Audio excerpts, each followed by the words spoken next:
दर्शकों नमस्कार, मैं हूं सुमन। डीकेपी न्यूज पर आप सभी का स्वागत है। आज मैं विवाह, उसकी प्रकारें, उपयोगिता एवं कुरीतियों का सटीक विश्लेषण करने जा रहे हैं। विवाह शब्द का प्रयोग मुख्य रूप से दो अर्थों में होता है। इसका पहला अर्थ वह क्रिया, संस्कार, विधि या पद्धति है जिससे पति पत्नी के अस्थायी संबंध का निर्माण होता है। प्राचीन एवं मध्य काल के धर्म शास्त्रों तथा वर्तमान युग के समाजशास्त्री समाज द्वारा अनुमोदित परिवार की स्थापना करने वाले किसी भी पद्धति को विवाह मानते हैं। मनुस्मृति के अनुसार विवाह एक निश्चित पद्धति से किया जाने वाला, अनेक विधियों से संपन्न होने वाला तथा कन्या को पत्नी बनाने वाला संस्कार है। विवाह का दूसरा अर्थ समाज में प्रचलित एवं स्वीकृत विधियों द्वारा स्थापित किया जाने वाला दाम्पत्य संबंध और पारिवारिक जीवन भी होता है। इस संबंध से पति पत्नी को अनेक प्रकार के अधिकार और कर्तव्य प्राप्त होते हैं। इसमें जहां एक और समाज पति पत्नी को काम सुख के उपभोग का अधिकार देता है, वहीं दूसरी ओर पति को पत्नी तथा संतान के पालन एवं भरण पोषण के लिए बाध्य करता है। संस्कृति में पति का अर्थ है पालन तथा भार्या का अर्थ है भरण पोषण की जाने योग्य नारी। संपत्ति का उत्तराधिकार अधिकांश समाजों में वैध विवाहों से उत्पन्न संतान को ही दिया जाता है। मानव समाज की आदिम व्यवस्था में विवाह का कोई बंधन नहीं था। सभी नर नारियों को यथेच्छित काम सुख का अधिकार था। महाभारत में पांडु ने अपनी पत्नी कुंती को नियोग के लिए प्रेरित करते हुए कहा था कि पुराने जमाने में विवाह की कोई प्रथा न थी। स्त्री पुरुषों को यौन संबंध करने की पूरी स्वतंत्रता थी। मान्यता के अनुसार भारत में श्वेत केतु ने सर्वप्रथम विवाह की मर्यादा स्थापित की। चीन, मिस्र और यूनान के साहित्य में भी कुछ ऐसे उल्लेख मिलते हैं। ज्ञात हो कि विवाह की संस्था मानव समाज में जीव शास्त्रीय आवश्यकताओं से उत्पन्न हुई। इसका मूल कारण अपनी जाति को सुरक्षित बनाए रखने की चिंता है। यदि पुरुष यौन संबंध के बाद अलग हो जाए, गर्भावस्था में पत्नी की देखभाल न की जाए, संतान उत्पन्न होने पर उसके समर्थ एवं बड़ा होने तक उसका भरण पोषण न किया जाए, तो मानव जाति का समूल उन्मूलन हो जाए। अतः आत्म संरक्षण की दृष्टि से विवाह नामक संस्था की उत्पत्ति हुई है। यह केवल मानव समाज में ही नहीं, अपितु मनुष्य के पूर्वज समझे जाने वाले गोरिल्ला, चिंपांजी आदि में भी पाई जाती है। व्यक्तिगत दृष्टि से विवाह पति पत्नी की मैत्री और साझेदारी है। दोनों के सुख, विकास और पूर्णता के लिए आवश्यक सेवा, सहयोग, प्रेम और निस्वार्थ त्याग के अनेक गुणों की शिक्षा वैवाहिक जीवन में मिलती है। नर नारी की अनेक आकांक्षाएं विवाह एवं संतान प्राप्ति द्वारा पूर्ण होती है। उन्हें यह संतोष होता है कि उनके न रहने पर भी संतान उनका नाम और कुल की परंपरा अक्षुण्ण रखे, उनकी संपत्ति की उत्तराधिकारनी बनेगी तथा वृद्धावस्था में उन्हें अवलंब देगी। हिंदू समाज में वैदिक युग से यह विश्वास प्रचलित है कि पत्नी मनुष्य का आधा अंश है। ऐसी मान्यता है कि मनुष्य तब तक अधूरा रहता है जब तक वह पत्नी प्राप्ति करके संतान नहीं उत्पन्न कर लेता। पुरुष प्रकृति के बिना और शिव शक्ति के बिना अधूरा है। प्राचीन यूनान, रोम, भारत आदि सभी सभ्य देशों में विवाह को धार्मिक बंधन एवं कर्तव्य समझा जाता है। वैदिक युग में यज्ञ करना प्रत्येक व्यक्ति के लिए अनिवार्य था, किंतु यज्ञ पत्नी के बिना पूर्ण नहीं हो सकता, अतः विवाह सबके लिए धार्मिक दृष्टि से आवश्यक था। पत्नी शब्द का अर्थ ही यज्ञ में साथ बैठने वाली स्त्री है। श्री राम का अश्वमेध यज्ञ पत्नी के बिना पूरा नहीं हो सका था, अतः उन्हें सीता की प्रतिमा स्थापित करनी पड़ी थी। पितरों की आत्माओं का उद्धार पुत्रों के पिंड दान और तर्पण से ही होता है। इस धार्मिक विश्वास ने भी विवाह को हिंदू समाज में धार्मिक कर्तव्य बताया। रोमनों का भी यह विश्वास था कि परलोक के मृत पूर्वजों का सुखी रहना इस बात पर निर्भर था कि उनका मृतक संस्कार यथा विधि से हो तथा उनकी आत्मा की शांति के लिए उन्हें अपने वंशजों की प्रार्थनाएं, भोज और भेंटें यथा समय मिलती रहे। यहूदियों की धर्म संहिता के अनुसार विवाह से बचने वाला व्यक्ति उनके धर्म ग्रंथ के आदेशों का उल्लंघन करने के कारण हत्यारे जैसा अपराधी माना जाता है। विवाह का धार्मिक महत्व होने से ही अधिकांश समाजों में विवाह की विधि एक धार्मिक संस्कार मानी जाती रही है। मई 1955 से लागू होने वाले हिंदू विवाह कानून से पहले हिंदू समाज में धार्मिक संस्कार से संपन्न होने वाला विवाह अभिच्छेद्य था।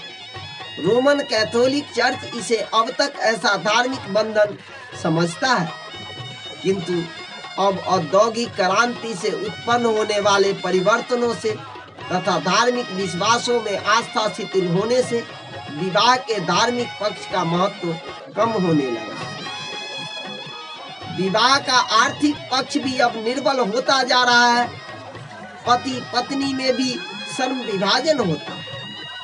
पत्नी बच्चों के लालन पालन और घर के काम को संभालती है, वहीं पति पत्नी तथा संतान के भरण पोषण का दायित्व संभालते हैं। लेकिन 18वीं शताब्दी के अंत में होने वाली औद्योगिक क्रांति ने इस दृश्य को बदल दिया। अब स्त्रियां भी कल कारखानों एवं विभिन्न कार्यालयों में काम हेतु जाती है। अब वह आर्थिक दृष्टि से स्वावलंबी हो रही है। बावजूद इसके पति द्वारा उपार्जित धन पर उसकी पत्नी और वैध पुत्रों का ही अधिकार स्वीकार किया जाता है। विवाह का सामाजिक और नैतिक पक्ष भी महत्वपूर्ण है। विवाह से उत्पन्न होने वाली संतति परिवार में रहते हुए ही समुचित विकास और प्रशिक्षण प्राप्त करके समाज का उपयोगी अंग बनते हैं।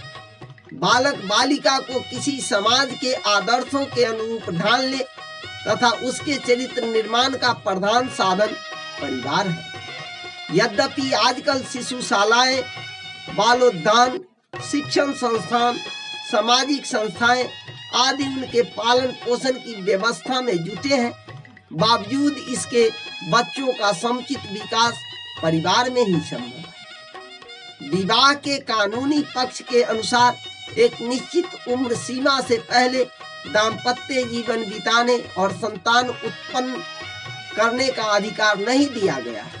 यही कारण है कि लड़कों के लिए 21 वर्ष निश्चित किया गया है और लड़कियों के लिए 18 वर्ष, अर्थात इससे कम उम्र में शादी करने पर उस पर कानून का चाबुक चल सकता है। भारत में अगर किसी की शादी होती है तो वे पूरे रस्मो रिवाज के साथ निभाई जाती है, क्योंकि मान्यता है कि बार बार शादी नहीं होती। ऐसे में जाहिर है कि इस खास पल के लिए सगे संबंधियों महीनों इंतजार करते हैं। इस मांगलिक कार्य के लिए शुभ मुहूर्त का होना बेहद जरूरी होता है। हिंदू धर्म में हर किसी खास चीज के लिए शुभ मुहूर्त देखा जाता है, ताकि वो कार्य बिना किसी रुकावट के पूरा किया जा सके, बिना किसी बाधा के पूरा हो सके, अर्थात निर्विघ्न रूप से उसे पूरा किया जा सके। इस साल कोरोना की वजह से कई सारे लोगों की शादियों पर ग्रहण लगा है, बावजूद इसके शुभ मुहूर्त में शादियां हो रही हैं। हिंदू धर्म में गृहस्थ जीवन बिताने के लिए एवं पारिवारिक जिम्मेदारी उठाने के लिए शादी के बंधन में बंधना जरूरी होता है। यह बंधन विवाह संस्कार के बाद मजबूत होता है। शारीरिक एवं मानसिक परिपक्वता आ जाने पर युवक युवतियों का विवाह संस्कार में देव पूजन यज्ञ आदि से संबंधित सभी विधि विधान विद्वान पंडितों की उपस्थिति में पूर्ण की जाती है। उक्त अवसर पर समाज के संभ्रांत व्यक्तियों, गुरुजनों, सगे संबंधियों, देवताओं की उपस्थिति इसीलिए इस धर्मानुष्ठान के अवसर पर आवश्यक मानी जाती है कि दोनों में से कोई इस कर्तव्य बंधन की उपेक्षा न करे। पति पत्नी संभ्रांत व्यक्तियों के सम्मुख प्रतिज्ञा लेते हैं, यूं कहूं कि प्रतिज्ञा बंधन की घोषणा करते हैं। यह प्रतिज्ञा समारोह ही विवाह संस्कार है। दुर्भाग्यवश कलयुग के प्रथम चरण में वर वधू अपने प्रतिज्ञाओं को भूल जाते हैं, जिससे अनेक प्रकार के अंतर्कलह से गुजरना पड़ता है। सुंदर जीवन नारकीय जीवन में परिणत हो जाता है। विवाह से पूर्व तिलक का संक्षिप्त विधान इस प्रकार है। वर पूर्वाभिमुख तथा तिलक करने वाले पिता अथवा भाई आदि पश्चिमाभिमुख बैठकर निम्न कृत्य संपन्न करते हैं। मंगलाचरण, षटकर्म, तिलक, कलावा, कलश पूजन, गुरु वंदना, गौरी गणेश पूजन, सर्वदेव नमस्कार, स्वस्ति वाचन आदि। इसके बाद कन्यादाता आचमन कराना, हल्दी से तिलक करके अक्षत लगाना, पैर धुलाना आदि संस्कार करते हैं। तदुपरांत वर को प्रदान की जाने वाली समस्त सामग्री जैसे थाल, फल फूल, द्रव्य, वस्त्र आदि कन्यादाता हाथ में लेकर संकल्प मंत्र बोलते हुए वर को प्रदान करते हैं। गृहस्थ जीवन में प्रवेश एक ऐसा शुभ संस्कार है जहां व्यक्ति अपने जीवन के सभी दायित्व पूर्ण करता है।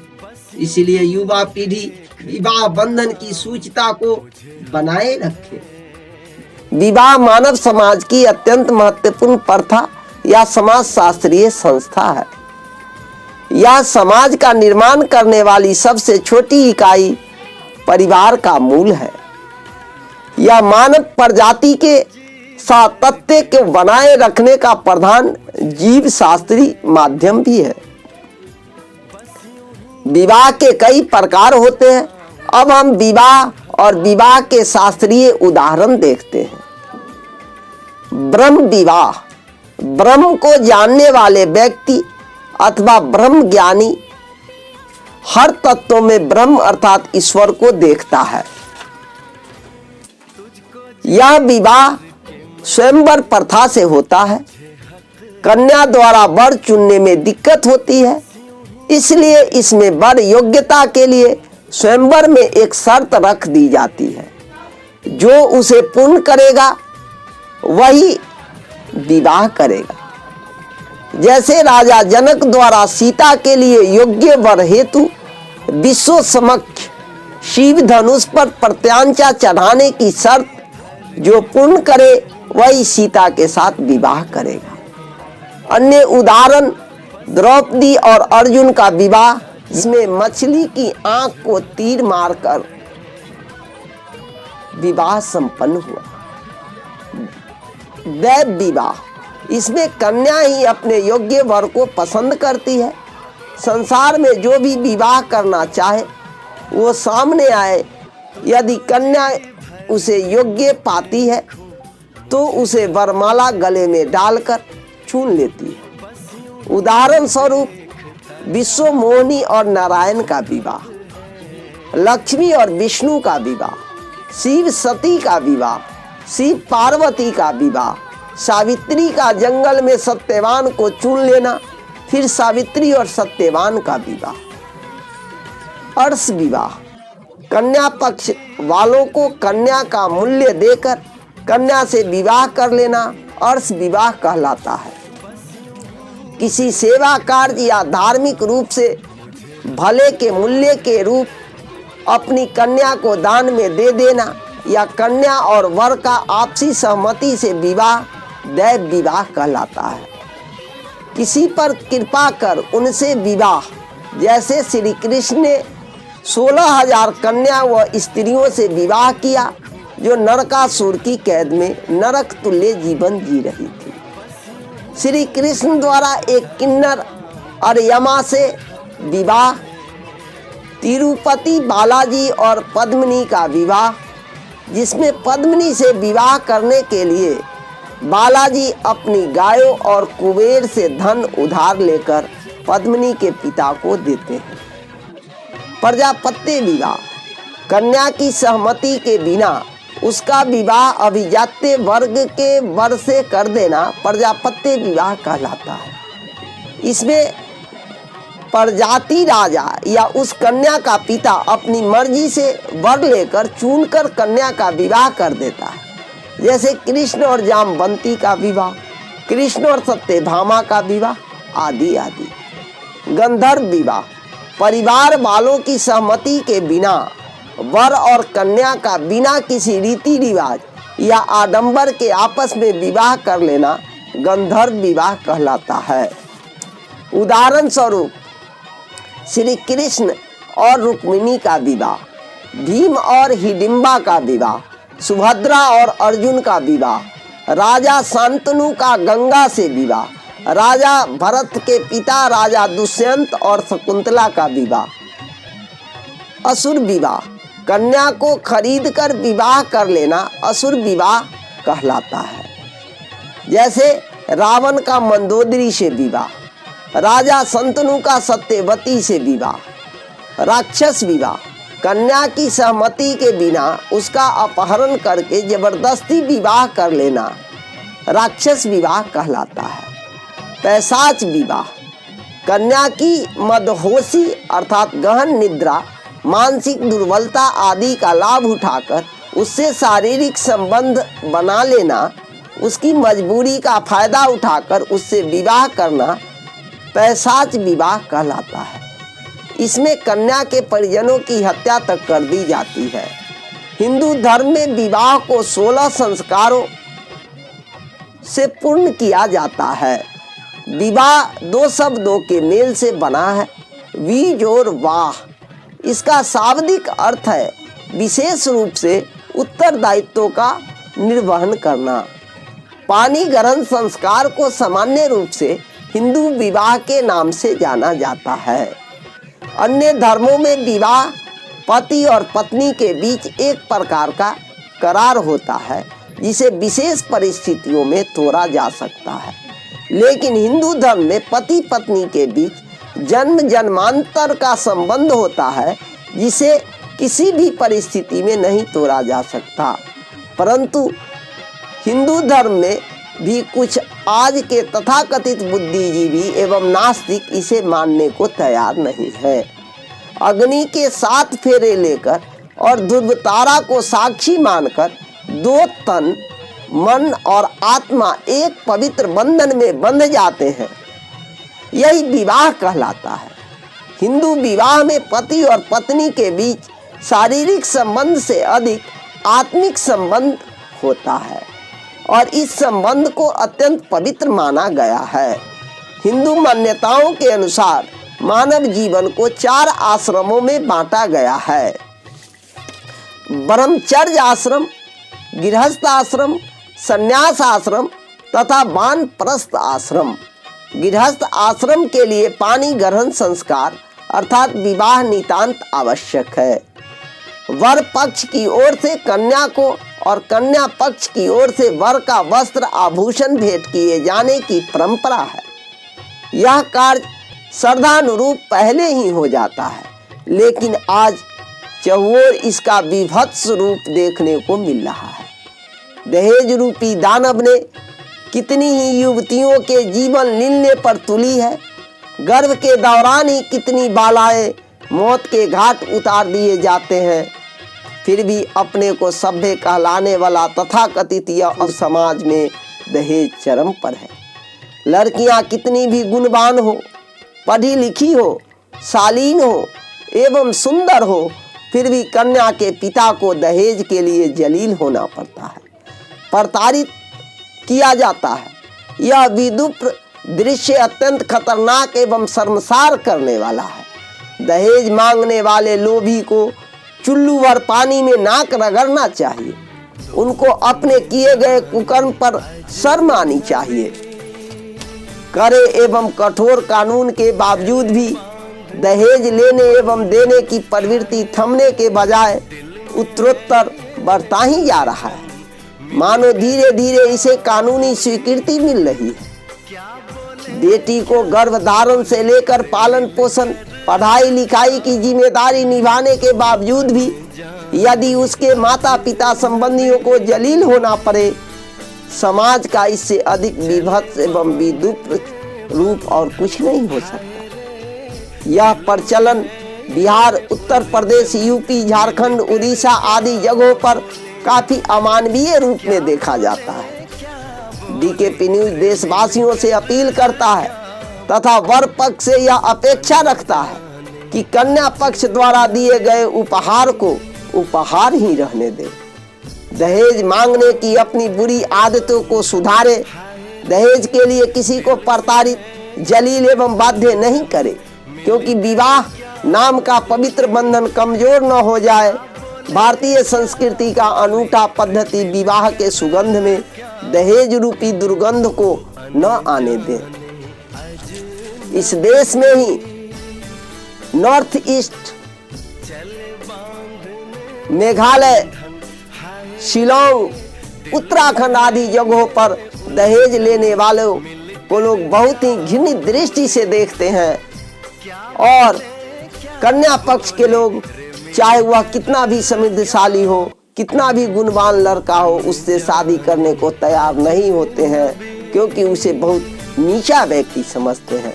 लेकिन उसके उलट बिहार में यह मानसिकता हो गई है कि दहेज लेने और देने को अपनी प्रतिष्ठा से जोड़ कर देखते हैं। कन्या पक्ष के कड़ी मेहनत के पैसे को दहेज के रूप में लेकर पटाखे छोड़े जाते हैं और पटाखे के रुपये में आग लगाकर धुआं उड़ाते हैं। डीकेपी न्यूज यह कहने को आज विवश है कि आज भारतीय समाज में सबसे बड़ा सामाजिक कलंक है दहेज प्रथा। दहेज जैसी कुप्रथा न केवल समाज बल्कि संपूर्ण राष्ट्र के विकास के मार्ग में अवरोधक है। समाज इस कुप्रथा के कारण जर्जर होता जा रहा है। लेकिन ज्ञात हो कि प्रतिष्ठा अच्छे कामों से बढ़ती है। किसी दीन दुखियों की भलाई करने एवं अच्छे अच्छे कामों से मिलती है। जिनकी कोई प्रतिष्ठा नहीं होती, वे दहेज लेने और देने को ही अपनी प्रतिष्ठा से जोड़कर देखते हैं। कई धर्म ग्रंथों एवं संदर्भों के अनुसार अपने अपने सामर्थ्य के अनुसार उपहार लेने और देने की उत्तम पद्धति को ही बरकरार रहने दे। कुछ माताएं एवं वर पक्ष के संबंधियों, कन्या पक्ष के लोगों को लंबी लिस्ट थमा देते हैं। उस लिस्ट में यदि कोई कमी हो जाए तो उसके लिए उन्हें जलील करते हैं। ऐसी कुप्रथा पर लगाम लगाने से ही समाज समृद्ध होगा। वाकई यह दुखदाई है कि भारत में लोगों द्वारा दहेज प्रणाली के दुष्प्रभावों को पूरी तरह से समझने के बाद भी यह जारी है। यह सही समय है कि देश में इस कुप्रथा को खत्म करने के लिए हमें आवाज़ उठानी चाहिए। डीकेपी न्यूज और मैं भी पर्सनली यह आशा करता हूँ देशवासियों से, जो हमारा समृद्ध परंपरा है उपहार लेने और देने का, उसको उसी रूप में रहने दे। नहीं तो हमारे कई नौजवानों को कुमारे ही जीवन व्यतीत करना पड़ेगा। यह अत्यंत चिंतनीय विषय है। जिस तरह से देश में लड़कियों की संख्या घट रही है, भ्रूण हत्या करवाई जा रही है, यह पूरे देशवासियों के सामने एक चिंतनीय विषय है। हमारा जो सरकारी आंकड़ा है उसके अनुसार 1000 लड़कों पर मात्र 916 लड़कियां हैं, अर्थात 85-86 लड़कों को 1000 पर कुंवारा जीवन ही व्यतीत करना पड़ेगा। यदि इस कुप्रथा पर लगाम नहीं लगाया गया तो हमारा सामाजिक जो संरचना है वह चरमरा जाएगी। हम आशा करते हैं जो इस पर आप सभी चिंतन मनन करेंगे और इस कुप्रथा पर लगाम लगाएंगे। धन्यवाद। अलविदा।